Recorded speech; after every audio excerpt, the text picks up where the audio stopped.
child is not waiting to be born. The child who is already born, waiting to grow, is waiting to be young, waiting to an adult, waiting to be married, waiting to old, waiting to a father, waiting for everything. But he is already there. And he is there because, not only because the body is there, because the body can be there, but the body has no sense of being. Body has no sense of being born. Neither your sense organs have a sense of being born or growing. Your thoughts also. There is no sense of waiting there, no sense of being born or waiting to grow.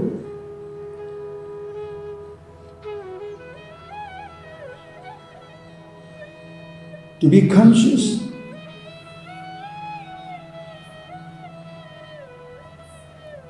you can't wait to be yourself. And the one who is waiting is the I thought. That you must catch very clear. Because so far we have always taken ourselves to that little thought, the I. I want, I am growing, I am waiting, I am seeing, I am touching. Please, please. You sit down and see for yourself very, very clearly. It is instantaneous. You can't escape it. You can see all the time. You can hear all the time. You can touch all the time. Depends on the conditions of the sense organs, eyes, ears, light, darkness. Any experience, friends. Any experience, you have to wait. If listening is to an experience, you have to wait for the music to begin, the sound to begin. You have to wait to touch something or somebody. And millions of different types of things. You can wait to see or not to see.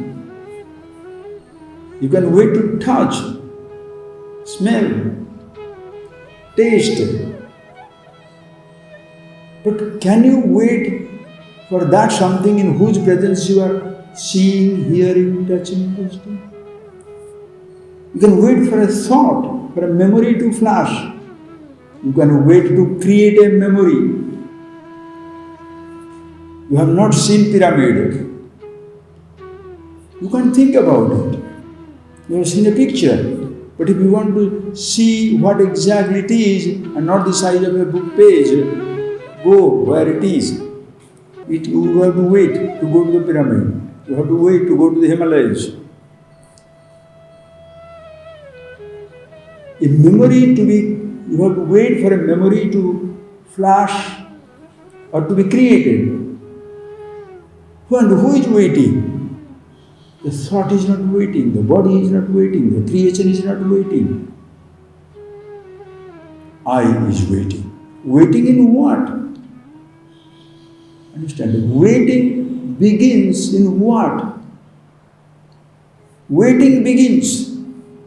You are waiting for a cyclone to come or to pass. Are you waiting for space? Waiting is not for the cyclone, not for the body, not for the eyes, not for the thought. The sense of waiting is not for anything in this universe. It's only for the I thought.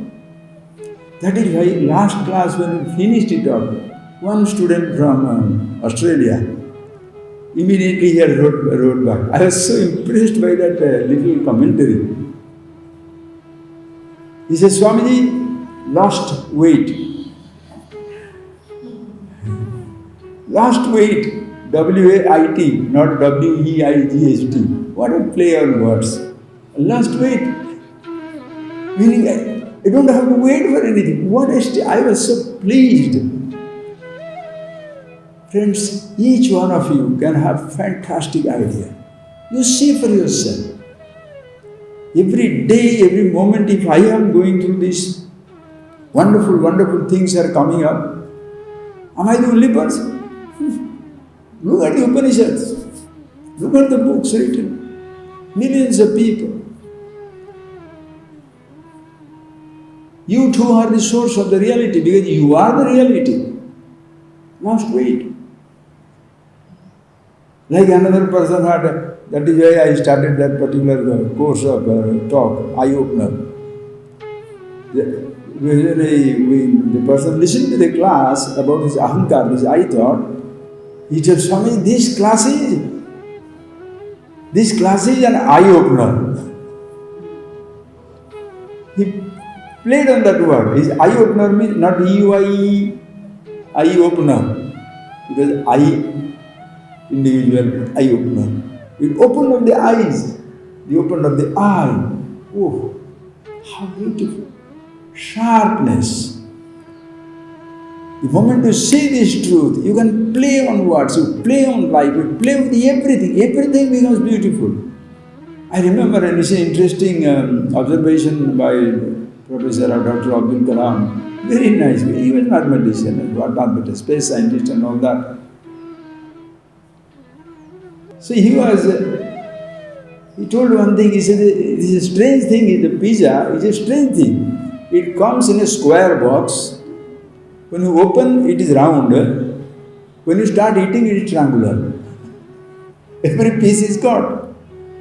Comes in a square box, round pizza, eaten as a triangle. Look different, appears different, taste different.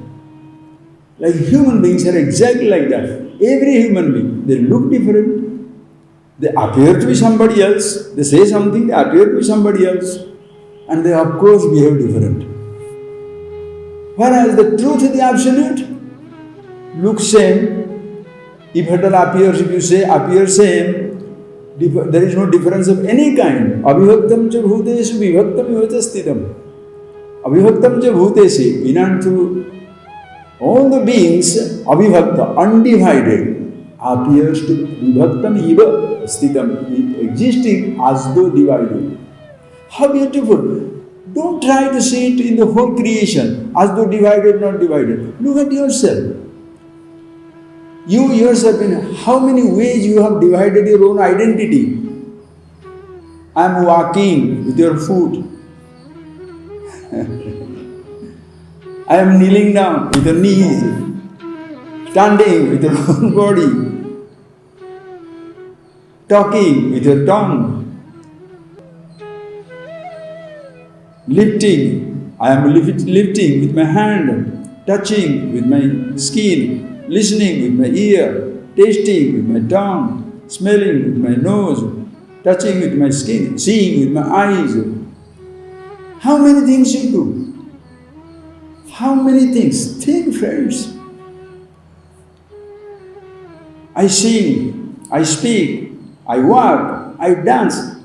All these activities, how many varieties? Millions of varieties.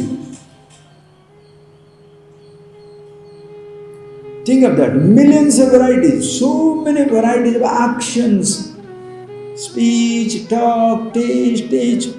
Whereas in all these different types of actions, you are the same. Have you seen it? Your whole life, friends, our own life, I don't say your, I don't like that statements. Our own lives, each person, if it is, your days are full of with high priority actions, that is being yourself, you shall not be distracted by low priority distractions.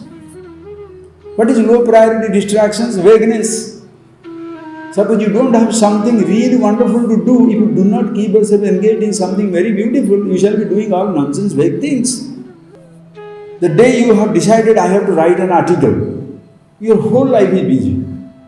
Or you want to see, you are in administration, it doesn't matter, you are in administration. You are working, you want to help somebody, you have to plant the seeds, you have to create a garden, something you have to dream, and you are totally, call it obsessed with it or full of it, other things will not be around you.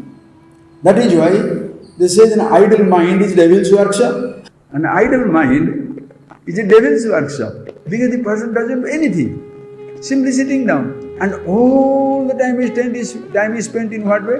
What to do? What to do? What to do? Have you not seen people? Their whole time is spent in thinking what to do. They work, they're dreamers. And that is how they feel they're doing a lot of things. They're writing books in their head. What to write? How to write? But never write. Don't sit down, don't take a moment to write down even a word. Speeches, actions.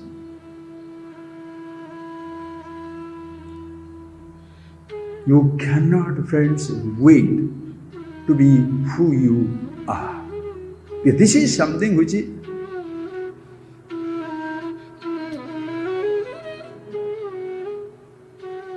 are you getting that? It is waiting. This is something which you cannot wait for. You cannot wait for. You can think what all things you can wait. You can wait for a thought, wait for a sight, wait for a day to pass, wait for morning, night. Think. What all things you can wait for. But who is waiting, you can't wait for that. I am waiting for something. Am I waiting for myself? Even talking physically. This body, I am waiting for something. Am I waiting for my body? Or with the body I am waiting? I am waiting to see something. I am waiting to see something. Am I waiting to see? I'm waiting to hear something. Come on, speak. I'm waiting to hear something. Am I waiting to hear? The capacity to hear is already there, not waiting. You understand? I'm waiting to touch something. But very sense of touch is always there. If this is what with your physical body, I'm waiting to taste a food, but not the tongue. Going to see something, not the eyes. I'm waiting to think a thought, not consciousness.